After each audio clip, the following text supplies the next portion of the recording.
Every human life begins in a world that has not yet become familiar, where everything is encountered with fresh eyes and words have not yet arrived to explain what is being felt. Even when the soul has journeyed through other lives, each incarnation opens a new chapter of experience, a new way of discovering, feeling, learning, and becoming within this particular life. Everything arrives without a map. A voice can become familiar before its meaning is understood. A touch can bring comfort, uncertainty, closeness, or distance without words to explain any of it. The world is encountered through sensations, expressions, sounds, and subtle shifts in presence, each one carrying something that can be deeply felt without yet knowing how to name it. This is not a smaller version of a person. It is the same soul meeting existence with the understanding available at that moment. And then life continues, carrying that first way of seeing forward. There are experiences that pass through easily, finding words almost as they happen. And there are others that seem to fall somewhere deeper where language has not yet arrived. They may remain quiet for a long time, appearing later in the smallest things. A sudden tightening, a hesitation, an instinctive retreat, a need for closeness, a reaction that seems to arrive before thought. There is no need to decide what any of these moments meant. Perhaps some were understood, while others simply passed through without finding words. Their meaning may have changed with time. Something that once felt enormous may become gentle when seen through a wider understanding, while something that seemed ordinary may reveal a quiet significance much later. Life does not give every moment the same eyes with which to see it. A similar experience encountered at another stage can touch something entirely different.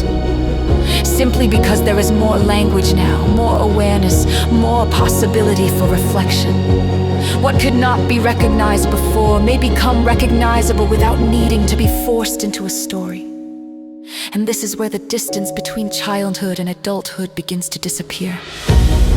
There is no forgotten child waiting somewhere inside. No separate person trapped in the past. No need to travel backward and rescue someone who no longer exists. There is only one continuous life. The same being who once looked at the world without knowing what anything meant is still here, now looking with more understanding. The hands have changed. The voice has changed. The world has changed. But beneath all those changes, something has continued quietly becoming.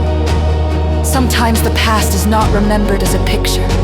It may show up as a feeling without a name, a reaction that moves before the mind is caught up, a certainty that seems to have appeared from nowhere.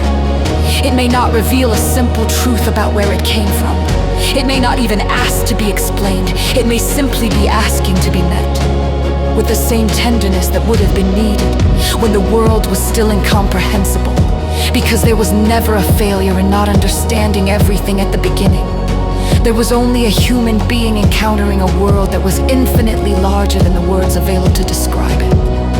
And now, with more of life lived, more can be seen, not necessarily with certainty, with gentleness, with curiosity, with the strange, beautiful recognition that every stage was part of the same becoming. The child was never someone else. The adult is not someone who left that self behind. They are one soul unfolding through time, learning how to hold more of what life has placed within its hands. And perhaps that is what makes growing so profound. Nothing truly needs to be abandoned in order to become more whole. The beginning is still part of the becoming, and the becoming is still alive. And slowly something within begins to feel more open, as the past no longer has to remain exactly as it was first felt. What once had no words can meet new words. What once felt immense can be held within something larger. What cannot be understood then can continue unfolding as life brings new ways of seeing, feeling, and loving. Nothing has to stay suspended in an old experience. It can move. It can breathe. It can become part of something wider, softer, and more alive. With love, the past does not disappear, and it does not have to be carried forever in the same form. It becomes part of the journey without becoming its destination. And there is something deeply beautiful in that. To keep growing without leaving any part of life behind. To let understanding deepen. And to discover, little by little, that there is still so much room for love.